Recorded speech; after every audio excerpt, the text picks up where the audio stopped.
soit Jésus-Christ, venu nous délivrer du pouvoir du péché, de la mort et de Satan au prix de sa croix. Sa grâce et sa paix soient avec vous. Jésus n'est pas venu supprimer la souffrance, ni nous apprendre à la fuir, mais la remplir de sa présence. Parce que Jésus a souffert librement, volontairement, la souffrance est entrée dans une dimension nouvelle qui permet à tout homme de découvrir dans la souffrance rédemptrice du Christ ses propres souffrances, mais enrichies d'un contenu nouveau, d'une signification nouvelle. Si l'homme accepte de souffrir comme Jésus et pour Jésus, il découvre le chemin de la résurrection.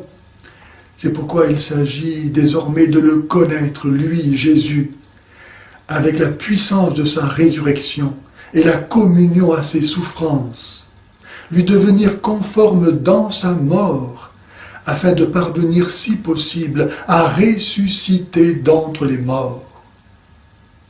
Celui qui reconnaît l'amour ayant conduit Jésus à la passion et qui croit à sa résurrection, peut désormais traverser les humiliations, les doutes, les persécutions, les désespoirs, sans plus jamais se laisser aller à succomber au pouvoir du péché.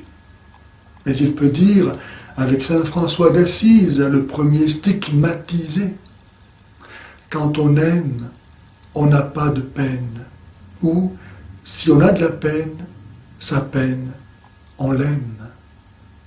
La souffrance est un appel à manifester la grandeur morale de l'homme, sa maturité spirituelle.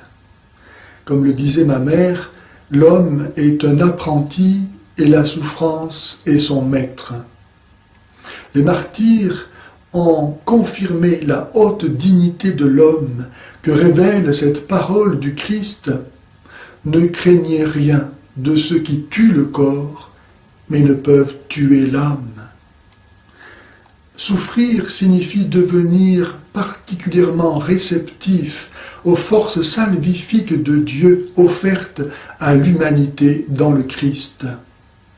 Aussi vrai que c'est dans le Christ crucifié que Dieu a montré sa puissance en le ressuscitant, et que c'est dans l'homme souffrant qu'il veut continuer à la manifester.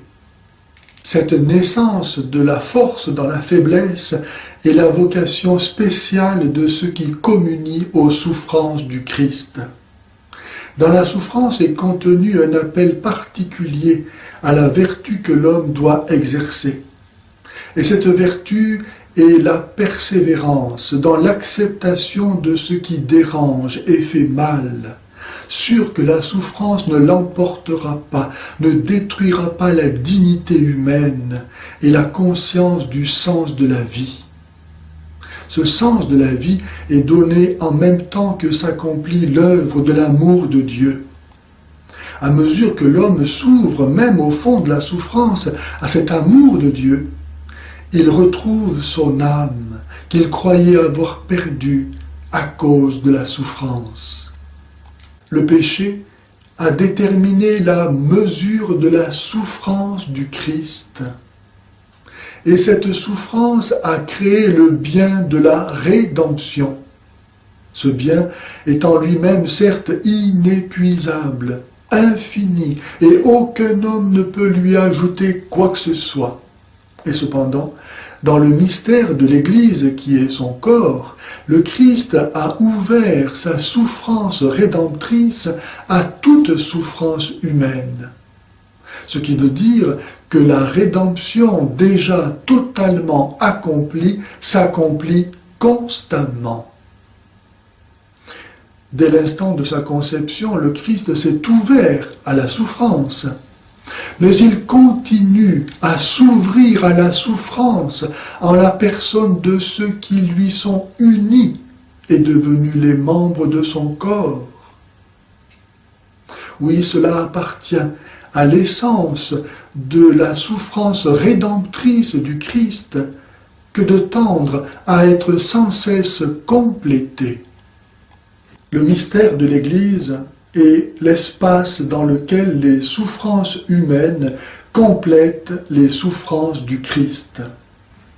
Et c'est seulement dans cette dimension de l'Église, corps du Christ, se développant constamment dans l'espace et le temps, que la souffrance est rachetée, arrachée au néant sans nom, et que s'accomplit ce qui manque ainsi aux épreuves du Christ.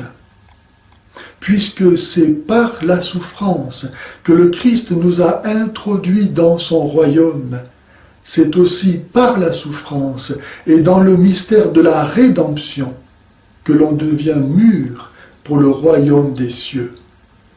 C'est pourquoi, avec saint Paul, nous disons « Je considère que les souffrances du temps présent sont sans proportion avec la gloire qui va se révéler en nous. » Et avec saint Pierre, « Dans la mesure où vous participez aux souffrances du Christ, réjouissez-vous, afin que lors de la révélation de sa gloire, vous soyez vous aussi dans la joie et l'allégresse. » Si les gens savaient qu'ils vont en enfer, non seulement ils aimeraient leur croix, mais ils aideraient les autres à porter la leur.